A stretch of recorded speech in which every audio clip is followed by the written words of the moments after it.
Chinda was known for three things: its golden farmlands, the kindness of its people, and the legendary storyteller, Old Mama Grace. But peace does not last forever. One year, an unexpected darkness fell upon the land. It began subtly at first. The sun rose later than usual, heavy clouds gathered even in the dry season, and a cold wind swept through the huts at dusk. Soon, the nights grew unnaturally long, hours stretched into days, and days into weeks. The villagers would light their torches, but the flames flickered weakly, as if afraid of the darkness pressing around them. Chinda was trapped in a night that refused to end. The endless darkness crippled everything. The children fell sick because the cold seeped into their bones. The farmlands dried up, unable to grow crops without sunlight. Hunters returned home empty-handed, unnerved by strange sounds echoing from the forest. Even the animals, antelopes, hyenas, the great elephants, wandered restlessly, confused by the disappearance of day. Fear slithered through Chinda like a serpent. But none suffered more than young Iamf, the orphan girl whose parents had died the year before. She lived alone in a small hut at the edge of the village. In brighter days, she survived through famine and collecting firewood. But now, trapped in eternal night, she struggled to see beyond her own hands. Sometimes she cried silently, wondering if fate had marked her to suffer twice. First through the loss of her family, and now through a darkness that swallowed everything she loved. One night, if one could still call it night, Iamf sat outside her hut, clutching her last piece of firewood. She looked up at the sky, searching for a star, any star, to comfort her. None came. Suddenly, she heard footsteps. Mama Grace, the village storyteller, approached her with a staff carved from acacia wood. The old woman's eyes glowed with gentleness even in the shadowy gloom. "Why do you sit alone, child?" Grace asked softly. Iamf sniffed and wiped her tears. "The night has no end, Mama. I have no food left, no family, no light. I am tired," she whispered. Mama Grace sat beside her, pulled her close, and whispered, "My daughter, listen well, no matter how long the night, the day will surely break." Iamf wanted to believe her, but the darkness around them felt endless. "When?" she asked shakily. "How?" Mama Grace smiled. "Even the strongest night fears the son of dawn. And dawn begins inside us." She tapped Iamf's chest. "Here." The next day, or the next long stretch of darkness, the village elders gathered around the central fire pit to discuss their fate. The flames burned low, barely lighting their faces. "We cannot survive like this," Elder Kato muttered. "The heavens have abandoned us." Another elder added, "Perhaps we angered the spirits." But Mama Grace slammed her staff against the ground. "Darkness always comes before a new beginning," she said. "The ancestors are testing our strength." The villagers murmured nervously. "Strength?" one woman cried. "We have no food, no sun, no hope." But Mama Grace raised her hand. "There is one place the sun always returns, the mountain of dawn." Gasps rippled through the crowd. The mountain of dawn was a sacred place high above the clouds, said to be where the sky and earth met.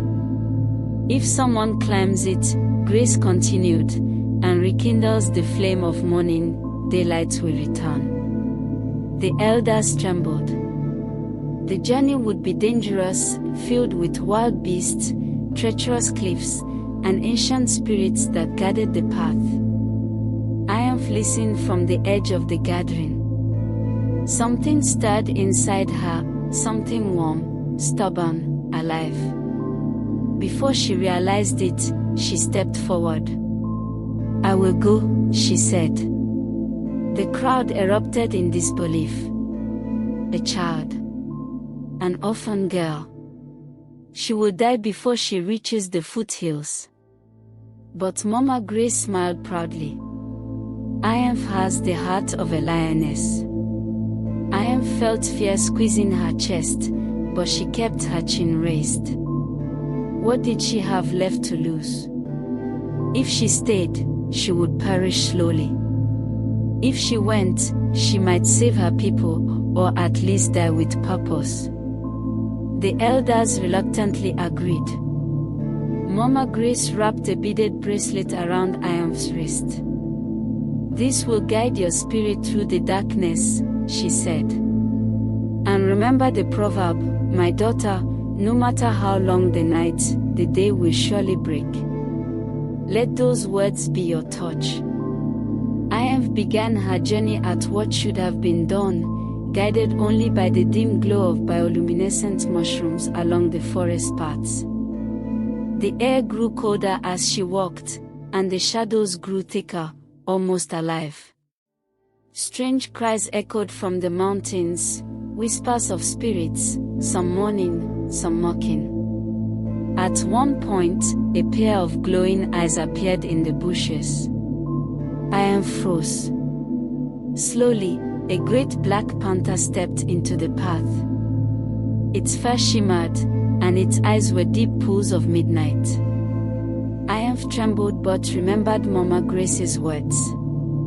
"I mean no harm," she said. "I seek the flame of morning." The panther circled her, then bowed its head. Instead of attacking, it walked beside her. In many tales, the spirits send guides to those with brave hearts. Ianthe felt courage bloom inside her. The panther led her safely through the forest and disappeared at the base of the mountain, its task complete. The climb ahead towered before her like a monster of stone. The climb was harder than anything Ianthe had known. Jagged rocks tore at her feet, icy winds whipped her face. The darkness grew heavier, as if trying to push her back. Several times she slipped, scraping her knees. Once, she fell so hard that tears burst from her eyes. "I can't," she whispered. "I'm too tired." But then she remembered the children in her village, shivering in the cold. She remembered the empty farmlands, the starving mothers, and Mama Grace's warm hands on her face. She forced herself up.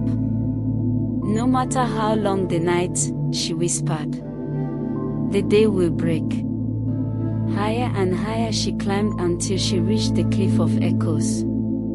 With every step, the mountain repeated her words back to her, "The day will break, the day will break." The echoes filled her with strength she didn't know she had. At the summit stood a giant stone altar shaped like the rising sun. In the center was an empty fireball. This was where the flame of morning once burned.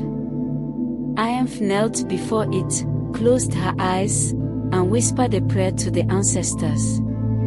Suddenly, the wind grew warm. A gentle glow surrounded the altar. Ianthe opened her eyes and gasped. Mama Grace's bracelet was glowing brightly on her wrist. She lifted it toward the fireball. A spark formed within the bracelet, small, golden, trembling like a newborn flame. Ianthe held her breath as the spark drifted into the bowl. At first, nothing happened.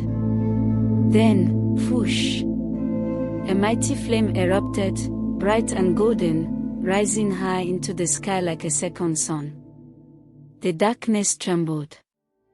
The mountains shook.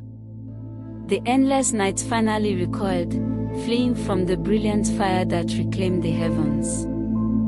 The flame of morning spread its light across the land, chasing the shadows from every corner of Chinda.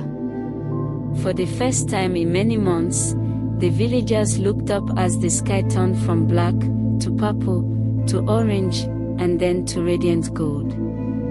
Children laughed and danced. Women cried tears of joy. Farmers rushed to their fields as warmth embraced the earth again. Mama Grace smiled at the horizon and whispered, "She did it, our lion-hearted daughter did it." When I have descended the mountain, exhausted, bruised, but triumphant, the entire village ran to her.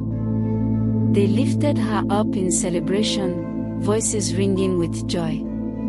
For the first time since her parents died, I felt the warmth of a family again. She realized that hope is like fire, it begins small, but when protected, it grows strong enough to shatter even the darkest night. That evening, Chinda gathered around the central fire. Mama Grace placed her hands on Iam's shoulders. "Tonight," she announced, "we celebrate not just the return of daylight, but the courage that brought it back." She raised her staff as the villagers cheered. The sun dipped gently, leaving behind a red and gold horizon. Iam looked up at the sky, feeling the warmth on her skin. The memory of the endless night still lived inside her, but now, it was a reminder of her strength, not her fear. Mama Grace whispered, "My daughter, remember this, every darkness has an end. Every struggle has its dawn. And every broken heart can rise again." Iam smiled, her eyes bright with new hope. For she had learned the truth of the ancient proverb. No matter how long the night, the day will surely break. And in her heart, a new morning had begun.